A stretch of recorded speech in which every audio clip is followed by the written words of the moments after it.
ಯಾರನ್ನ ನನಗೆ ಗೊತ್ತಿಲ್ಲ ರೀ. ಕುಮಾರಸ್ವಾಮಿಗೆ ಏನೇನು ಮಾಹಿತಿ ಇರ್ತದೋ ನನಗೆ ಗೊತ್ತಿಲ್ಲ. ಕುಮಾರಸ್ವಾಮಿ ಇಂಟರ್ನ್ಯಾಷನಲ್ ಇದನ್ನ ಏಜೆನ್ಸಿ ಇಟ್ಕೊಂಡಿದ್ದಾರೆ. ಸೊ ಅವ್ರಿಗೆಲ್ಲ ಮಾಹಿತಿನೂ ಗೊತ್ತಿರ್ತದೆ. ನನಗೆ ಅದ್ರ ಬಗ್ಗೆ ಮಾಹಿತಿ ಗೊತ್ತಿಲ್ಲ. ಅವ್ರು ಏನೇನೋ ಹೇಳ್ತಾ ಇರ್ತಾರೆ, ಯಾರಿಗೆ ಗೊತ್ತಿದೆ.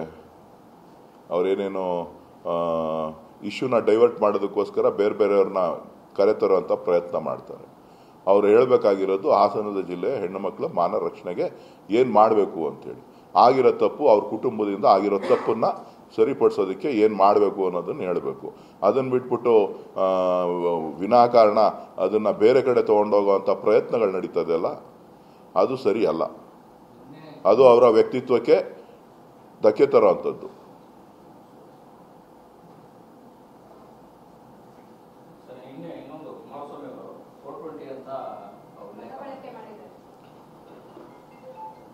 ನಾನು ಅವ್ರ ಕುಟುಂಬನ 420. ನಿಮ್ಮ ಉಬ್ಬಿದ ರಕ್ತನಾಳಗಳ ಸಮಸ್ಯೆಗೆ ಎವಿಸ್ ಆಸ್ಪತ್ರೆಯಲ್ಲಿ ಕೇವಲ 30 ನಿಮಿಷದ ಲೇಸರ್ ಚಿಕಿತ್ಸೆಯೊಂದಿಗೆ ಮುಕ್ತಿ ಹೊಂದಬಹುದು. ಹೆಚ್ಚಿನ ವಿವರಗಳಿಗಾಗಿ ಸಂಪರ್ಕಿಸಿ 8088837300 ಅಂತ ಕರೆಯಲ್ಲ. ಮಾಜಿ ಪ್ರಧಾನಮಂತ್ರಿಗಳ ಕುಟುಂಬವನ್ನ ನಾನು 420 ಅಂತ ಕರೆಯಲ್ಲ. ಯಾಕೆಂದ್ರೆ ಅವ್ರಿಗೆ ಅಭಿಮಾನಿಗಳಿಗೆ ಬೇಜಾರಾಗುತ್ತೆ. ಆದರೆ ಈ ಕುಟುಂಬವನ್ನ ಇಡೀ ಪ್ರಪಂಚ ಕೊಂಡಾಡ್ತಾ ಇದೆ, ಹೊಗಳ್ತಾ ಇದೆ.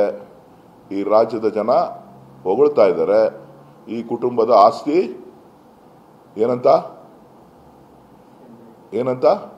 ಪೆನ್ ಡ್ರೈವ್ ಆಸ್ತಿ.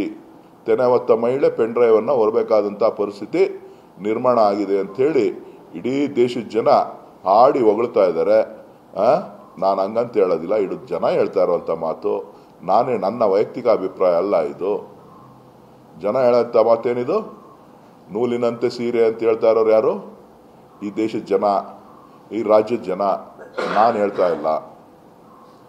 ಅವ್ರೇನ್ ಬೇಕಾದ್ರೂ ನಮ್ಮನ್ನ ಬೈತಾ ಅವ್ರ ಮನ್ಸಿಗೆ ಸಮಾಧಾನ ಆಗೋದಿದ್ರೆ ಇನ್ನೂ 4 ಮಾತು ಬೈಕೊಳ್ಳಿ. ಆದರೆ ನನಗೆ ಬೇಕಾಗಿರುವಂಥದ್ದು ಈ ರಾಜ್ಯದ ಹೆಣ್ಣು ಮಕ್ಕಳ ಮಾನವನ್ನ ಕಾಪಾಡುವಂತ ಕೆಲಸ ಇವತ್ತು ಆಗಬೇಕಾಗಿದೆ.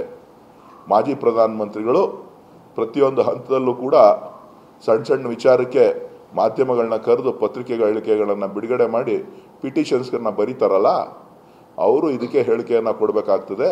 ನೂಲಿನಂತೆ ಸೀರೆ ಅನ್ನೋದಕ್ಕೆ ಏನು ಅರ್ಥ ಅಂತ ಹೇಳಿ.